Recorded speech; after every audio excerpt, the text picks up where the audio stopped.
Hello guys welcome. आज म चाहिँ बिरयानी बिरयानी बनाउनु गइरहेको छु होइन। यहाँ चाहिँ अब हामीसँग भाँडाहरू चाहिँ छैन। यो चाहिँ यसो कराईमा चाहिँ चामल बोइल गर्दैछु, यता लसुन, यता चाहिँ चिकन अब म्यारिनेट गर्न लगाइरहेको छु होइन।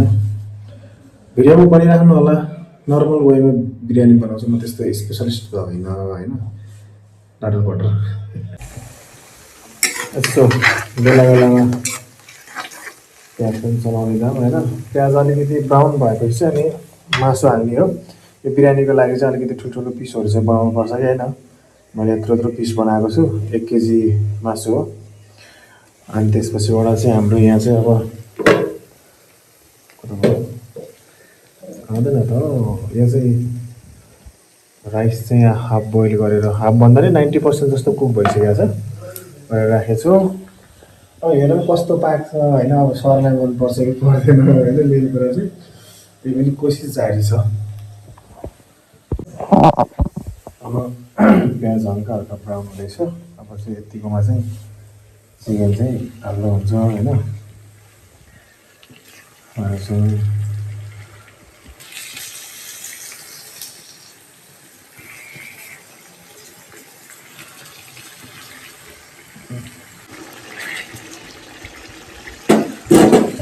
अब यहाँ टमाटर पनि काटिसकेँ, धनियाँ पनि काटिसकेँ। अब हल्का के भन्छ त्यो भिडियो हेर्दै बनाइरहेको होइन। यस्तो देखिन्छ कि देखिन्छ कि जस्तो आफै लाग्छ, तर म 100% चाहिँ दिने कोसिस गर्छु त। अब चाहिँ होइन हल्का नुन एड गरिदिउँ होइन। अनि त्यसपछिबाट चाहिँ अझ नुन थपिदिउँ, हल्दी पनि एड गरिदिउँ।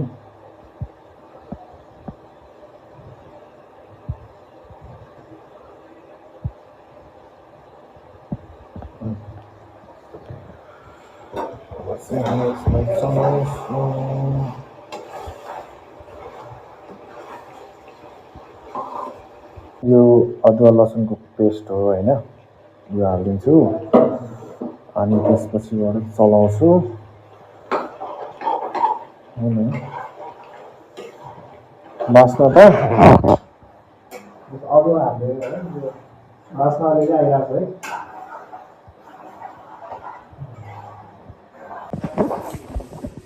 यो चाहिँ त्यो दम दिनको लागि के, त्यो आँटाको रोल हालेर अनि त्यसपछिबाट चाहिँ माथिबाट थालले ढाकिदियो भने चाहिँ भित्रको हावा चाहिँ बाहिर नआओस् भनेर कि, दम बनाउनको लागि चाहिँ दम बिरयानी टाइपको कि। अब कराईमा कस्तो बन्छ होइन, अब कराई हो। अब कराईमा कस्तो खालको बिरयानी बन्छ यार, हेरौँ कस्तो बन्छ। राम्रै बनाउने आशा छ। अब चाहिँ यसमा मसला एड गरिदिउँ होइन, मसला एड गरिदिउँ। अनि मलाई चाहिँ कस्तो हुन्छ यो मसला चाहिँ मसला र टमाटर चाहिँ एकैचोटि एड गर्नु मन लाग्छ कि। यो सँगै पाक्छ नि त होइन, मसला पनि पाक्छ अनि त्यसपछिबाट चाहिँ टमाटर पनि पाक्छ, लखिलो हुन्छ नि त। म चाहिँ मसला पकाउने अनि त्यसपछिबाट फेरि चाहिँ टमाटर हाल्ने, पछि फेरि टमाटर गर्छ, त्यो चाहिँ मन लाग्दैन। सबैको पकाउने आफ्नो स्टाइल हुन्छ, मलाई चाहिँ यस्तै राम्रो लाग्छ।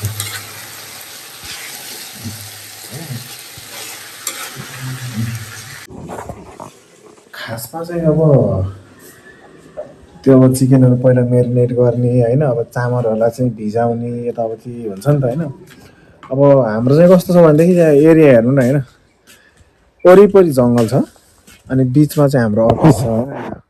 चारैतिर यस्तो जङ्गल छ कि, अनि बजार एरिया पनि वहाँ तल छ, यस्तो छ।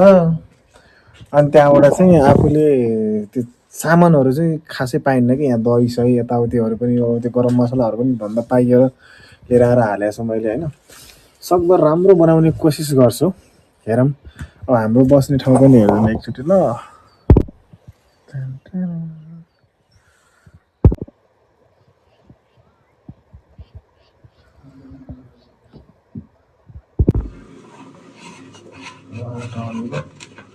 दम दिनुको लागि चाहिँ गरेको हुन्छ।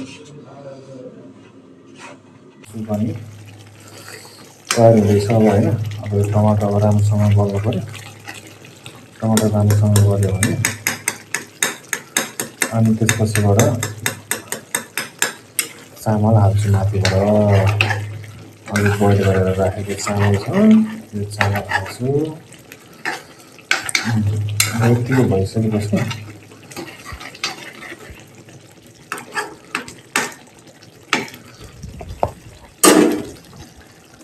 अनि अब त्यो मलाई चाहिँ त्यो रोगन सोगनहरू त्यो कलरहरू यस्तो हुन्छ नि, अब त्यो सामानै छैन, त्यो त अब धेरै फरक कुरो होइन।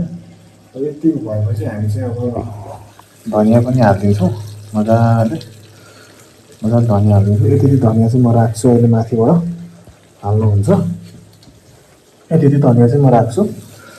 अनि त्यो बेला हालिदिइसकेपछि लाइन चलाइदिउँ।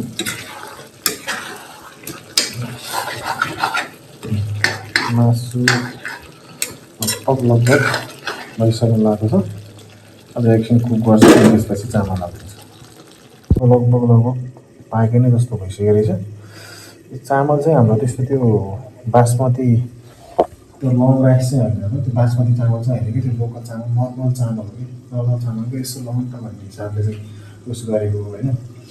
अब मेरो च्यानल छ नि, सब्सक्राइब चाहिँ गर्नुपर्छ है, सबैजनाले सब्सक्राइब गर्नुपर्छ। फेसबुकमा पनि सबैजनाले फलो गरिदिनु होला।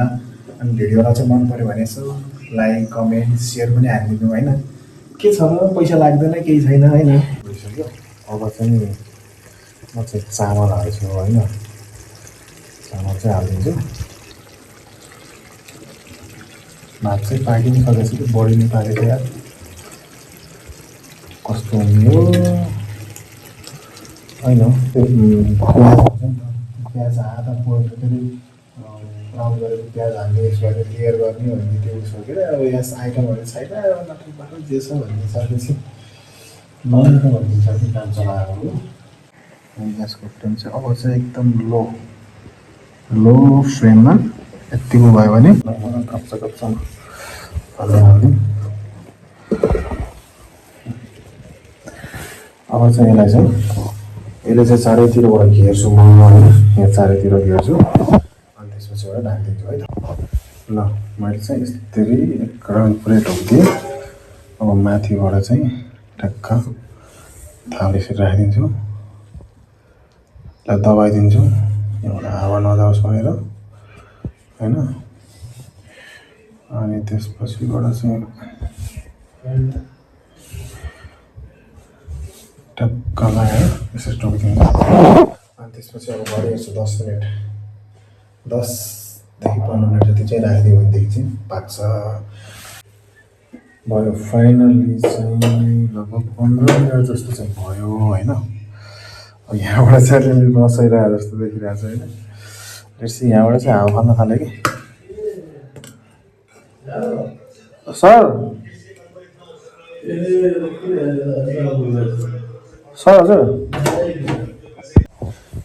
यो चाहिँ दमको उस भइसक्यो। ल यहाँ यस्तो छ बिरयानी अब त्यो के भन्छ त्यो घिउहरू अलिकति हाल्न पाएको बास्नै छुट्टै हुन्थ्यो कि होइन। तर पनि त्यो हुन्छ नि त्यो गरम मसलाहरूको उनीहरूको चाहिँ बास्ना चाहिँ राम्रै आइरहेको छ है। अब यस्तो छ, मैले चाहिँ यस्तो बनाउन सकेँ, योभन्दा राम्रो बनाउन सकिनँ। अब हामी चाहिँ खानु बिरयानी ला बिरयानी त अर्को पाक्नु ठिकै छ, तर त्यो ओभर कुक भइसक्यो चामल होइन। सर कस्तो भयो सर? राम्रो छ, बास्ना चाहिँ राम्रो आएको छ होइन सर। चामल अलिक भएन कि, अर्को चाहिँ त्यो बासमती लिएर आउनु पर्ला है सर है। चामल गिलो,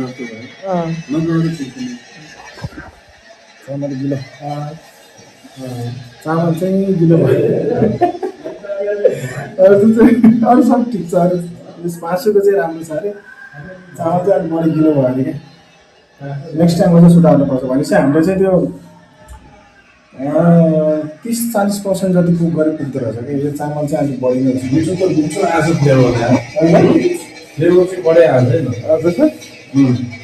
फ्लेभर बढाएको छ तर तिम्रो चाहिने यस्तो छ साँच्चै हो क्या। बासमा त्यस्तो दामी छ नि त्यसको होइन, यस्तो दामी फ्लेभर आयो। केही नहालेर पनि मतलब हुन्छ नि जति हाल्नुपर्ने चाहिँ बिरयानीमा त्यति नहालिकन पनि यतिको बास्छ भनेर धेरै राम्रो लाग्छ होइन।